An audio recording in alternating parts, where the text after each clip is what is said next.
فرماتے ہیں ان کے لیے قیامت کے دن اللہ کی بارگاہ میں کوئی اجر نہیں ہوگا۔ اللہ تعالیٰ ان کو بلائے گا، پوچھے گا، کہیں بندے کہے گا یا اللہ میں نماز پڑھتا تھا، یا اللہ میں نے قرآن کو پڑھا تھا، تو اللہ فرمائے قرآن تو تو نے پڑھا تھا لیکن میری رضا کے لیے نہیں پڑھا تھا، تو نے تو قرآن کو اس لیے پڑھا تھا کہ مجھے دیکھنے والے لوگ حافظ قرآن کہیں، لوگ مجھے حافظ کہیں، عالم کہیں۔ اللہ فرمائے گا اس کا اجر میرے پاس نہیں ہے، جب جن کو دکھانے کے لیے تو قرآن پڑھتا تھا جا ان کے پاس اپنا اجر مانگ۔ میں کیا کیا جائے گا اس دن؟ رسوائی کے علاوہ کوئی اور مقام نہیں ہے۔ جب نمازی اللہ کے بارے میں پیش ہوگا یا اللہ دنیا کے اندر میں نماز پڑھتا تھا، تو اللہ فرمائے گا تو دنیا کے اندر نماز تو پڑھتا تھا لیکن تو نے نماز میری رضا کے لیے نہیں پڑھی تھی، مجھے راضی کرنے کے لیے نہیں پڑھی تھی، تو نے نماز اس نیت سے پڑھی تھی کہ مجھے دیکھ کر لوگ نمازی کہیں۔ پھر اللہ کہے گا تمہارا اس نماز کا اجر میرے پاس نہیں ہے، جن کو دکھانے کے لیے تو نماز پڑھتا تھا اب جاؤ ان کے پاس اجر مانگا۔ پھر کیا کریں گے یار؟ آج ٹائم ہے نا، ہمارے پاس وقت ہے، مسلمانوں کو راضی کر لیں۔ اور مولا علی کے دور میں مولا علی رضی اللہ تعالیٰ عنہ دیکھا کہ ایک بندہ مسجد نبی کے اندر، مسجد نبی شریف مصطفیٰ کی مسجد میں آیا، جلدی سے نماز پڑھ کے چلا گیا۔ تو مولا علی نے اس کو بلایا، جلدی سے اس نے نماز پڑھی نا، علی پاک نے اس کو بلا کے پوچھا نماز پڑھ لی ہے؟ حضور ہاں پڑھ لے۔ فرمایا اتنی جلدی؟ جی حضور۔ فرمایا جا دوبارہ پڑھ۔ جب اس نے دوبارہ نماز پڑھی ہے تو پھر واپس آیا، علی پاک نے پھر پوچھا نماز پڑھ لی ہے؟ فرمایا حضور پڑھ لیا۔ فرمایا پھر جا کے دوبارہ پڑھ۔ 3 مرتبہ اس نے نماز پڑھی، اور تیسری مرتبہ اس نے نماز پڑھی لمبی کر کے، بڑے سکون سے نماز پڑھی ہے۔ جب نماز پڑھ کے علی پاک کے پاس گیا، کہتے سبحان اللہ، علی پاک کے پاس گیا تو مولا علی پوچھتے ہیں مجھے یہ بتا، پہلے والی نماز اچھی تھی گئی، اب جو نماز تو نے پڑھی ہے یہ اچھی ہے؟ اس شخص نے جو جواب دیا ہے وہ دلوں کے تختی پر لکھنے والا ہے۔ اس نے کہا حضور جو میں نے پہلے نماز پڑھی تھی نا وہ سب سے زیادہ اچھی تھی۔ تو مولا علی فرماتے ہیں وہ کس طرح؟ تو میں حضور جب میں نے دوسری مرتبہ نماز پڑھی تو آپ کے ڈر کی وجہ سے پڑھی ہے، کہیں مار نہ پڑ جائے۔ تیسری مرتبہ آپ کے ڈر کی وجہ سے پڑھی ہے، جب پہلی مرتبہ میں نے پڑھی تھی تو رب کے ڈر کی وجہ سے پڑھ رہا تھا، اس کی خوف کی وجہ سے پڑھ رہا تھا، کہیں وہ مالک نہ ناراض ہو جائے۔ وہ نماز مولا علی فرماتے ہیں وہی اچھی ہے جو اس کو راضی کرنے کے لیے بندہ پڑھے، جو اس کو راضی کرنے کے لیے، اس مالک کو راضی کرنے کے لیے۔ ہمیں اللہ نے پیدا ہی کیا ہے اپنی عبادت کے لیے۔ آپ کبھی غور کریں یار، فکر کریں ایک دن بیٹھ کر کہ اللہ نے ہمیں پیدا کیوں کیا ہے۔ جب اللہ تعالیٰ فرشتوں کو پیدا کیا نا، فرشتوں کو پیدا کیا، پھر اکٹھا کیا، فرشتوں کو جمع کیا، ان سے ان کے پاس بات کی ہے آدم علیہ السلام نے کہ پیارے فرشتوں، دنیا کے اندر انسان میں سے ایک کو میں اپنا خلیفہ بنا رہا ہوں، تمہاری کیا رائے ہے؟ ہر ایک فرشتے نے کہا یا اللہ عبادت کے لیے پیدا کرنا ہے تو ہم تیری عبادت کریں گے، ہم تیری عبادت کریں گے، ہر جگہ سجدہ کریں گے، تجھے عبادت کر کے دکھائیں گے۔ تو اللہ نے فرمایا پیارے جبریل فرشتوں نہیں، میں اپنا ایک دنیا کے اندر انسان میں سے ہی اپنا خلیفہ بنانے والا ہوں۔ جب آدم علیہ السلام کی پیدائش کا ذکر فرشتوں کے سامنے کیا نا تو فرشتوں نے عرض کیا یا اللہ اس بندے، اس ایسی انسان کو پیدا کرنے والا جو خون ریزی کرے گا، قتل و غارت کرے گا۔ تو میرے مصطفیٰ کریم فرماتے ہیں کہ رب نے کیا جواب دیا؟ فرمایا فرشتوں تم تو خون ریزی دیکھ رہے ہو، میں اسی آدم میں سے اپنا پیارا رسول پیدا کروں گا، اسی آدم علیہ السلام میں سے اپنا پیارا اور لاڈلا پیغمبر پیدا کروں گا۔ فرمایا دیکھیں رب تعالیٰ ہر چیز سے پاک ہے نا، رب تعالیٰ ہر کائنات کی چیز سے وہ پاک ہے، وہ پاک ہو کر بھی ہمیں حکم دیتا ہے نماز قائم کرنا اور پڑھنا ہو رہے، اس میں فرق ہے، وہ بھی سن لیں پڑھنا کیا ہے اور قائم کرنا کیا ہے۔ بات بڑے سکون سے سنیں گے انشاءاللہ سمجھ آ جائے گی۔ اور نصیب میں نے سوچا کہ شعر پڑھنے سے بہتر یہی ہے کہ کسی کو کوئی اچھی سی بات بتا دے، پتہ نہیں کون عمل کر لے، پتہ نہیں کون عمل کر لے، اس بندے کی عمل کرنے سے شاید میرے بھی گناہ بخشش ہو جائے۔ سبحان اللہ۔ میں تو اس لیے سے کرتا ہوں شاید کوئی بندہ ایک لفظ بھی سن کر اس پر عمل کر لے تو میری بگڑی بن جائے گی، میں تو گنہگار سا آدمی ہوں اس مالک کی بارگاہ میں، تم تو اعلیٰ انسان ہو، اس مالک کی نیک بندے ہو، تم نمازیں پڑھنے والے ہو، قرآن پڑھنے والے ہو، پتہ نہیں میرا رب قرآن پڑھنا قبول کرتا ہے کہ نہیں کرتا، پتہ نہیں رب میری نماز کو قبول کرتا ہے کہ نہیں کرتا۔ میں تو بس یہی عرض رکھتا ہوں یا اللہ اپنے پیارے نبی کے صدقے میرے گناہوں کو تو معاف فرما دیں۔ دیکھنا بات یہ ہے انسان کو اللہ تعالیٰ نے اشرف المخلوقات بنایا، اعلیٰ مخلوق پیدا کیا، جو تمہیں اور مجھے اللہ نے شرف عطا کیا ہے نا وہ کسی اور کو عطا نہیں کیا۔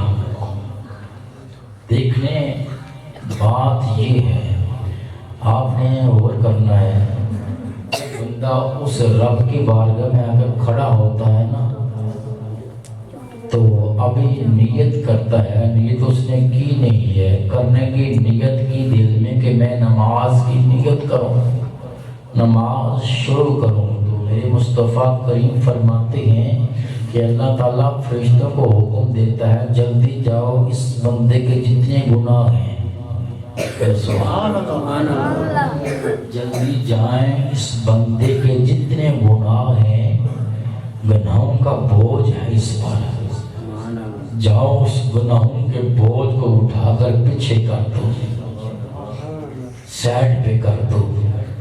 تو میرے مصطفیٰ کریم فرماتے ہیں وہ فرشتے آتے ہیں تو پھر آ کر اس بندے کے گناہوں کو اٹھا لیتے ہیں۔ دیکھنا بات قابل غور، جب بندہ اس مالک کی بارگاہ آ کے کھڑا ہوتا ہے نا پھر وہ مالک فرشتوں کو حکم دیتا ہے جائیں اس بندے کے جتنے گناہ ہیں نا گناہوں کو اٹھا کر پیچھے کر دیں، تاکہ جب میری بارگاہ میں کھڑا ہو جائے بڑے سکون سے نماز پڑھ لیں، اس پر گناہوں کا بوجھ نہ ہو۔ آپ نے غور کرنا ہے وہ مالک کتنا غفور رحیم، کتنا کریم ہے، وہ رب تو ہمارے ساتھ ماموں سے زیادہ پیار کرنے والا ہے۔ اس مالک آپ نے تو جلدی کرو، اس کا جو گناہوں کا بوجھ ہے نا وزن ہے سارے کا سارا پیچھے کر دو، تاکہ بندہ نماز میں ایسا کھڑا ہو بالکل سکون سے نماز ادا کرے۔ تو حضور فرماتے ہیں جب بندہ وہ نماز پڑھ لیتا ہے نا پھر جو گناہوں کے جو فرشتے جنہوں نے گناہ اٹھائے ہوئے وہ عرض کرتے ہیں میرے مالک یہ گناہ اس کو واپس کر دوں، اب تو یہ فارغ ہو چکا ہے نماز پڑھ لی ہے، گناہوں کو واپس کر دوں۔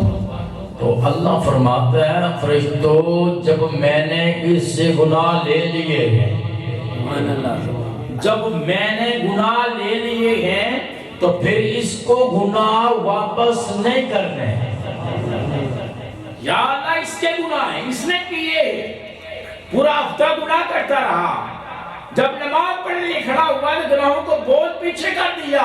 تو پھر اس مالک نے کہا اے فرشتوں مجھے پتا ہے کہ اس نے گناہ کیا ہے, اس نے ہر چیز کی ہے, لیکن اب تو میری بارگاہ میں آ گیا, اب تو میری بارگاہ میں آ چکا ہے, اس نے سجدہ کر لیا ہے, اس کے ایک سجدے کی برکت سے میں کے سارے گناہ معاف فرما دیے. وہ تو بہانہ تمہیں بہانے سے بلاتا ہے, بندے آ جا میری بارگاہ میں, کسی بہانے سے آ جا, میں تمہارے گناہوں کو معاف فرما دوں. کتنا غفور رحیم ہے.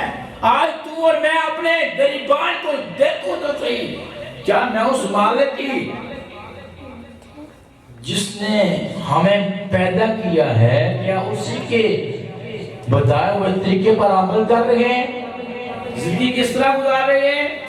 آج دیکھیں تو صحیح, ہم کہیں شراب کے نشے میں مست ہیں, کہیں کسی کے نشے میں مست ہیں, لیکن غور کریں یار ہمیں نشہ ہونا چاہیے تو خدا کا نشہ ہونا چاہیے, اس کی عبادت کا نشہ ہونا چاہیے ہمارے دل کے اندر. یہ دل صرف رب نے مجھے ایک دیا ہے, تو اس دل میں صرف مصطفیٰ کی یاد اور رب کا ذکر ہونا چاہیے. اس دل کے اندر جو آج دنیا بسی ہوئی ہے, اگر اسی دل کے اندر آج تمہارے دل کے اندر رب کی یاد کا ذکر, رب کی یاد بسی ہو, مصطفیٰ کا ذکر بسا ہو, پھر رب تمہیں اعلیٰ مقام عطا کر دیتا ہے. آج دیکھتے ہیں یار فلاں ولی ہے, فلاں ولی ایک بندہ ہے, دیکھو سے یار یہ بندہ ولی ہے جس کے پیچھے ہم چل رہے ہیں, کیا یہ ولی بنا کس طرح؟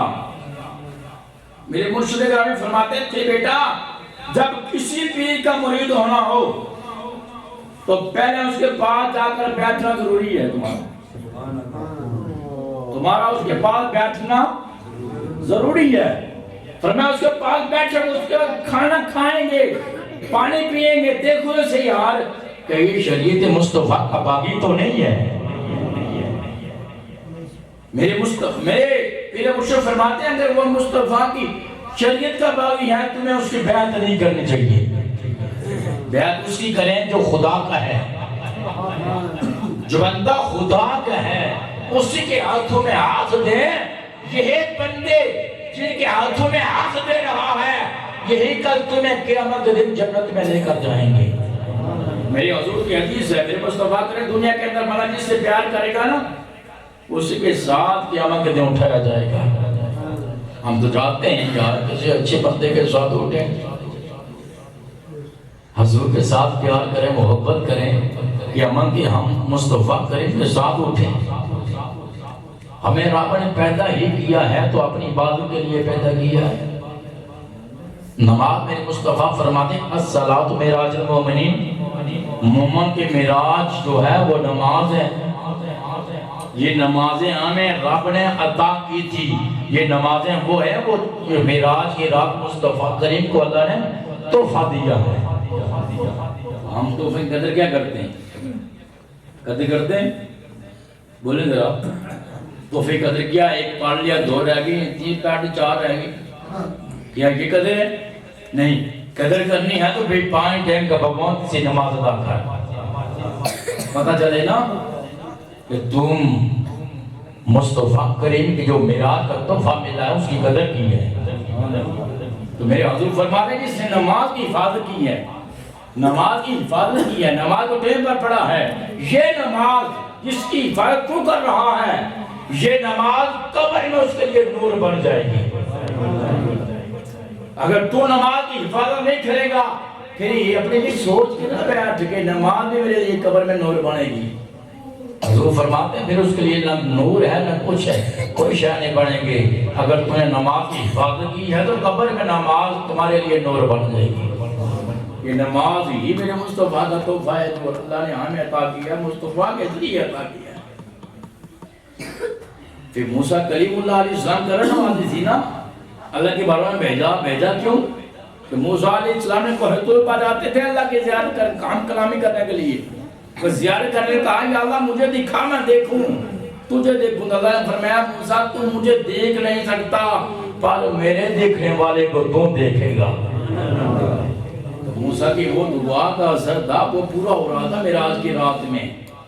تو موسیٰ علیہ السلام بار بار آپ کے بار بار بھیجتے رہے کہ سونے جائیں واپس، نمازیں کم کرا لیں، اتنی نمازیں نہیں پڑھ سکے گی امت، میں نے آزمایا ہوا ہے قوم کو، وہ تو 2 نمازیں نہیں پڑھ سکتی تھی، یہ تو 50 نمازیں کیسی پڑھے گی؟ رب کی بارگاہ میں مصطفیٰ کریم 9 آپ نے چکر لگائے تھے، یا اللہ کم کر دے، یا اللہ کم کر دے، 5 کم ہوتی رہی، جب 45 کم ہو گئی 5 ہی رہ گئی، تو پھر مصطفیٰ کریم سے رب نے فرمایا محبوب پریشان نہ ہونا کہ نمازیں کم ہو گئی ہیں، ثواب بھی کم ہو گیا۔ فرمایا سونے پریشان نہ ہونا، نمازیں تو کم ہو گئی ہیں لیکن ثواب اتنا ہی رہے گا۔ فرمایا مصطفیٰ کریم رب نے فرمایا سونے اگر تمہاری امت میں سے کوئی بندہ 5 پڑھے گا میں رب اسے 50 کا ثواب عطا کر دوں گا۔ میں مصطفیٰ کریم نے یہ نماز لے کر رب کی بارگاہ سے دی ہے تو اس کی قدر کریں گا، اور اسے یہ اپنے اندر نیت کر لیں کہ آج کے بعد میں نے کوئی نماز قضا نہیں کرنی، کہیں بھی ہوں، کہیں باہر ہوں، کہیں بھی دور بندہ بھی ہونا، اس زمین کو اللہ نے وہی زمین کو، پوری زمین کو اللہ نے مسجد بنایا ہوا ہے۔ یہ زمین ناپاک تھی جب مصطفیٰ کریم آنے سے پہلے، یہ زمین ناپاک تھی، ہر جگہ بندہ نماز نہیں پڑھ سکتا تھا۔ جب مصطفیٰ کریم کا قدم لگا نا زمین پر تو پھر میرے رب نے فرمایا محبوب اب تمہارا قدم آ گیا ہے زمین پر، تو زمین کو ناپاک نہیں رہنے دینا۔ کہ سبحان اللہ، اب قدم آ چکا ہے تو آپ کے قدم کی برکت سے میں نے پوری زمین کو، پوری روح زمین کو میں نے مسجد بنا دیا ہے۔ ہمارے لیے تو مصطفیٰ کریم نے اتنی شفقت کی ہے کہ زمین پر مصطفیٰ کریم قدم آ جائے تو رب نے اس پوری زمین کو مسجد بنا دے، تو ہمارے لیے ساری زمین مسجد ہے۔ جو ہمیں نماز کا وقت آ جائے اسی جگہ پہ مصلی بچھا لیں، نماز پڑھ لیں۔ مصلی نہیں تو چادر تو ہو گئی نا، چادر بچھا لیں، چادر نہیں ہے تو زمین تو ہے نا، اللہ نے پاک کری، زمین تو ہے نا جو رب نے ہمیں پاک دی ہے، جو پاک بھی مصطفیٰ کے قدم کی برکت سے دی ہے۔ تو نماز کی ہر پابندی کیا کریں، اللہ نے ہمیں پیدا ہی اپنی بات کے لیے کیا ہے۔ تو رب نے فرمایا وَأَقِیمُوا الصَّلَاةَ وَآتُوا الزَّکَاةَ وَارْکَعُوا مَعَ الرَّاکِعِینَ۔ یہ بھی قرآن کی آیت پڑھ کے دیکھ لیں، اللہ نے فرمایا نماز قائم کرو، زکوٰۃ ادا کرو، اور رکوع کرنے والے دے نال رکوع بھی کر لیں۔ یار آج یہ نیت دل میں رکھ کر جائیں کہ آج کے بعد میری کوئی نماز قضا نہیں ہوگی، انشاءاللہ آج کے بعد میری کوئی نماز قضا نہیں ہوگی۔ دعا کرتا ہوں اللہ عمل کرنے کی توفیق عطا